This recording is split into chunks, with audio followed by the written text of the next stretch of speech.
What's going on, people? I am Swavor along with Coco Love and Eliminate. God damn it. I keep saying this bad shit wrong. I'm gonna get you another name. I'm just gonna call you Lenses.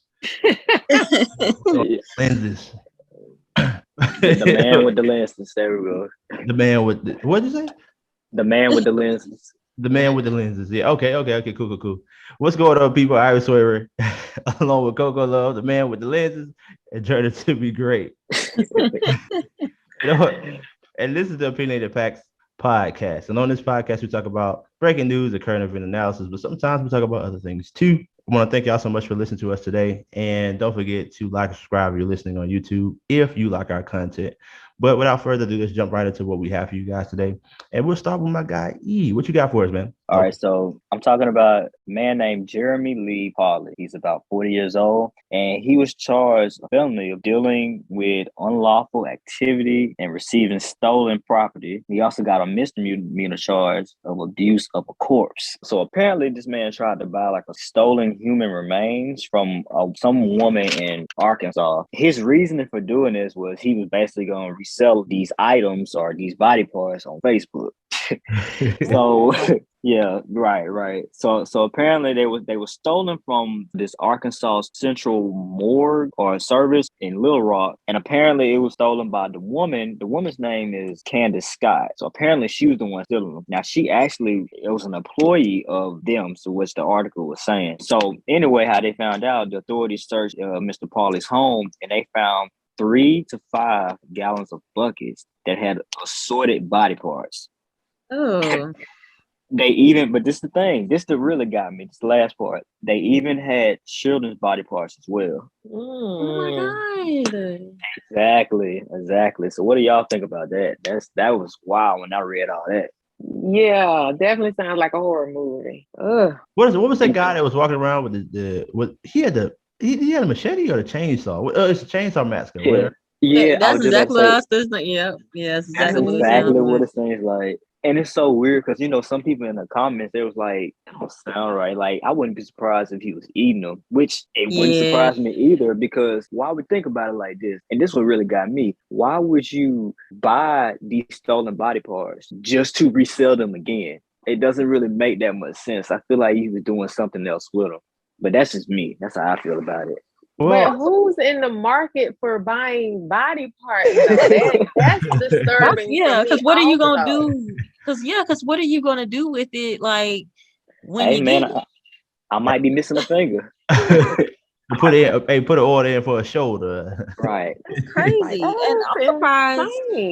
Yeah, I'm surprised that they didn't think that, he had something to do with it, I guess. I mean, I would be, if anything, I guess I'd be concerned, like, hey, man, listen, I did not kill these people, okay? Right. I'm just, hoarding their body parts, all right? That's it. But you know what?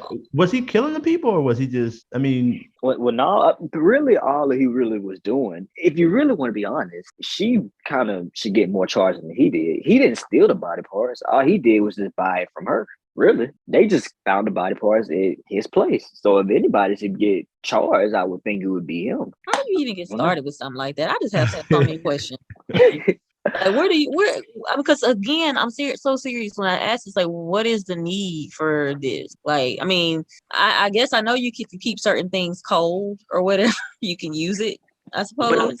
That's more like organs, right?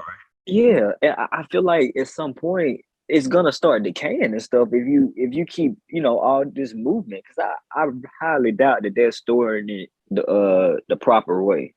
So, then also, let's just say he was going to sell them to other people. Like, how are you shipping this stuff out? Like, don't be like that lady Elliot was talking about with the pink lady. Put a little ice on it, send it on through this. It'll be all right. Put one of them little school ice packs in there. It'll be all right. Yes.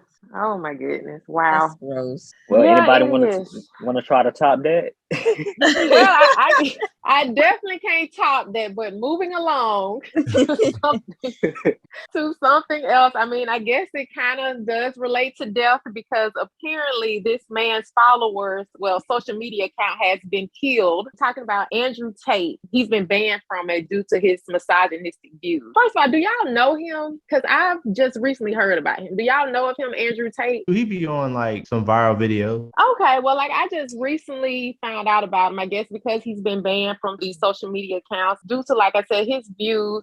And I'm gonna be honest, I have not watched any of his videos, so I may come across bias today, but it is what it is. This is my opinion. So anyway, Andrew Tate, in case you all don't know him, well, for the listeners that don't know him, he's a former kickboxer. He was also on Big Brother reality show, which he was removed from that because a video surfaced of him attacking a woman or something. But he said the video was edited to make him look bad, so he said. But anyway, moving along, like I said, he was also banned in 2017. He was banned from Twitter. So this is where I became biased. He was banned from Twitter for saying that women belong in the home and that rape victims bear responsibility for their attack, which caused him to be permanently banned. Oh no! So yeah, like I said, I was a little heated when I came across this. So he's also made comments saying that he is a misogynist, and he made a statement that I'm a realist, and when you're a realist, you're a sex. There's no way you can be rooted in reality and not be a sex. He has also made other comments saying, I have responsibility over her, then I must have a degree of authority. He also added, you can't be responsible for a dog if it doesn't obey. Wow. Wow. Yeah. Wow. Oh, exactly. He has went on to say, this is, like I said, I got this from the article I read. Women are intrinsically lazy. There's no such thing as an independent female. So he's made all these very, very rude comments, which I can understand why his account was taken down. Because they were just saying he's basically spreading hate and, this is going out to young guys and, may try to adopt his views. So they went ahead and removed him. He's also really big on TikTok, which they said TikTok has removed his official account and they're working to remove other videos related to his material. At the time when he was removed from Instagram, he had 4.7 million followers. That's Andrew Tate, if you all didn't know about him. And I also seen that they were like comparing him to Kevin Samuels, but I disagree on that. I can't say, like I said, I didn't agree with everything Kevin Samuels had to say, but I don't recall him, being that harsh with his views towards women. So what do y'all think about this Andrew Tate person? I mean, if he want to be with a man, he could just say that. I mean, okay. People are more accepting now of, alternative lifestyles, and it is okay. You know what I'm saying? It's fine. Yeah. I don't see nothing wrong with speaking your truth, man, but in some cases, I think you just go a little bit too far. And I think that's an example of it right there. Like y'all said, if you feel that way, hey, you feel that way. But I can see why you may want to take him down. Yeah, it's very toxic. Yeah, I think he's the example, and you see that with some guys on social media. It's like an overabundance of trying to have a lot of masculinity and everything like that, and it's like you just have to be in this old mindset that the woman needs to be in the kitchen and everything. So I don't know. I don't know. I don't know. That's his opinion, basically.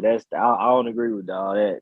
The nerve of him making me want to take up for Kevin Samuels at that. Okay. Because no. Now I feel like he had his faults as well, but he ain't say all that. Right. My Lord. I didn't watch all his videos, but for him, I don't recall him going to that extreme. That's not at all. Well, speaking of social media, we're going to talk about TikTok a little bit in a different way. So I saw this on the Shade Room because, I love the Shade Room. It's always got all the juice. But anyway, they were saying that doctors are warning women to take advice from licensed professionals because women have been self-diagnosing themselves with ADHD. Because of the influences on TikTok, people are taking medical advice from people on TikTok. That's super crazy. That's crazy. I haven't seen that, no. Yeah, so they were saying that it's okay for you to get, beauty and health tips or whatever, but women are really taking medical advice from people on TikTok. And also that's why the doctors are speaking out, because they're saying, I guess they're coming to them when they're getting checkups and stuff like that. And women are saying, I think I have ADHD. And they're like, hey, where you getting that from? And it's like, well, this person on TikTok said this or that. And then there it is. They self-diagnose themselves with something because somebody on TikTok told them that's what they got. Man, it just goes to show you the power of social media and how you can just really be kind of in some ways brainwashed. So I did some extra study on this topic, and I found out that on average in the United States, the average person spends about a little over 2 hours on social media per day. Did y'all know that? I didn't know that. I believe it though. Yeah, sounds about right. And like I said, TikTok is one of the most popular among the younger people, and people are on there all day. So I guess what I want to say is that, you have to really be careful about what you are watching, and you're constantly putting it in front of you, because, sometimes you can feel a connection to these people, even though you don't have one. And then now you want to listen to everything they got to say and follow whatever they're talking about. And we have to just kind of come back to reality sometimes. Sometimes these people are saying whatever they're saying just for views, just for likes, just for shares. And we have to be able to distinguish between, what really makes sense and, what we're kind of letting ourselves kind of be pulled off for. You know what I mean? Right. People are, in the day, are very impressionable. It's not, and a lot of times, people say that, it's kids, but adults are too. And if you see this, and, some people are just saying this, and then I might have that or something, especially the way they market it or the way they say it. You're like, okay, I can see myself kind of. You ever talk yourself into having symptoms? Like, you ever be sick and then you look it up and you're like, you start looking at more and more symptoms. You're like, I feel like I got that. I had that cough. I had that little cough last week. Yeah. That's why they say that it's best to stay off of social media when you are feeling ill and stuff. Because I remember when I was younger, and what was it? The West Nile virus. I remember when that was first starting, and my mom used to talk about me so bad because she said I was a hypochondriac, because I would watch the news and Google stuff, and I'd get one mosquito bite and have a little tickle in my throat, and I thought I had West Nile, and I was convinced. That Nile, it's a Nile. She got Nile. I got the Nile. Lord Jesus, I got that Nile. So but that's interesting too, because it kind of reminds me of a topic that I saw on or I heard rather on the Breakfast Club or whatever, and they were kind of talking about that too, but just in general, they were saying that the younger generation, I forgot the actual age range, but they said that they use TikTok as their search engine, as opposed to our age range using Google, like regular people. They said that when people want to, in their teens, when they want to look something up or whatever, they run to TikTok and look it up. And I mean all subjects, not just how to do your hair, how to do your makeup, but they run to it for everything. And they were saying how detrimental that is, because that you can spread misinformation, obviously. I was going to ask, horrible idea. Yeah, because I was gonna ask well, I guess with WebMD, doctors do go in there and provide information. I was gonna ask because I'm guilty of going on that and trying to diagnose. Well, I have in the past diagnosed myself on WebMD, but never thought about searching TikTok for that type of information either. Well, this isn't related at all, but I thought it was interesting. I also saw this on the Shade Room as well, but it's also an article about it in the New York Times. So basically, a Black professor, he noticed a difference in his appraisal value when he removed all signs of him being Black. So, and now he's suing, rightfully so. So basically, the professor's name is Nathan Connolly, and his wife, her name is Shani Mott, and they were trying to refinance their Baltimore home. Trying to refinance their home. A big word for Elmo. They were trying to refinance their home in Baltimore. And so it was initially estimated to be about $472,000. But they were denied for their refinance loan. So now he's a professor at Johns Hopkins University, and he actually studies housing discrimination and redlining. And I'll kind of get to the definition of redlining in a minute. So when he looked at that, he was like, okay, I know that my appraisal value shouldn't be, because it was appraised, and they appraised it for $300,000, I believe. is what it was. So it was less than. So he decided that he was going to remove all signs because he was at home during the actual initial appraisal. Him and his family were all at home. They had drawings from their children, just, all kinds of things that pretty much show that a Black family lives here. So he decided to remove all of these things from his home. And he even had one of his coworkers at Johns Hopkins University, another professor who was white, he had him pose as the homeowner, right? So when he posed as a homeowner, the appraisal came back at $750,000. Okay. Wow. So it definitely, Wow. definitely shows a big old difference, right?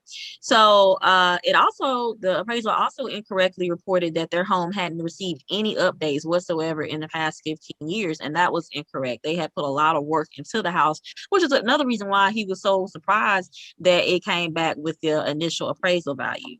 So he's actually a leading expert in redlining, which is when a bank or an insurance company refuses to loan to someone because they live in an area that's deemed to be like a poor financial risk or whatever.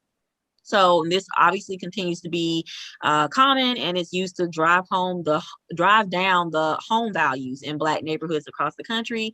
And the article also mentioned, it said that Black homeowners have primary mortgages with higher interest rates than white homeowners with similar incomes, and even with white homeowners that have lower income. So it really does affect our community. So I'm glad that he peeped game. I'm glad that he, had the idea to kind of like do the little experiment, and now he's going to be suing. So hopefully he wins, because it's like you don't want to speak great. So what do y'all think?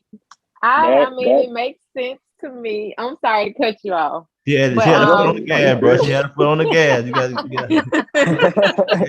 gotta be quicker than that. So years ago, I was just riding through this neighborhood, and I came across a home that was it was a foreclosure home.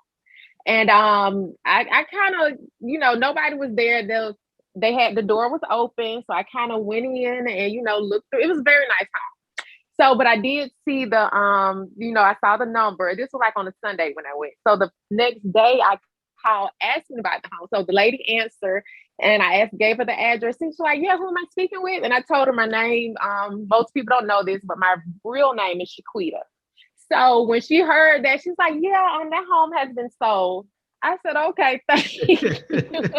Wow. Right, but I'm pretty sure had it been something else, she probably would have gave me more information. We don't want no Shaquitas out here. Yeah, okay, not at all. We don't want you in our neighborhood.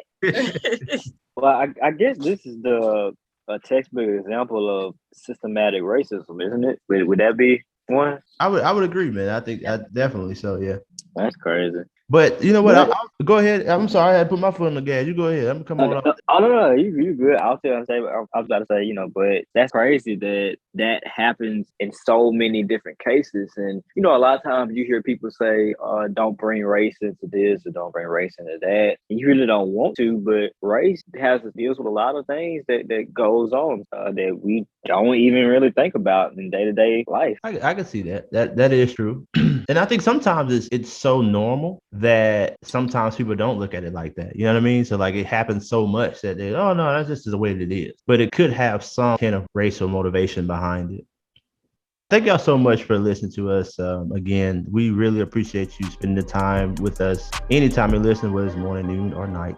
Again, I am Swavor, along with Coco Love, Illuminated Lenses. Journey to be great. See, I got it right that time. Journey to be great. And this is Opinionated Facts. Until next time, thank y'all so much. Peace.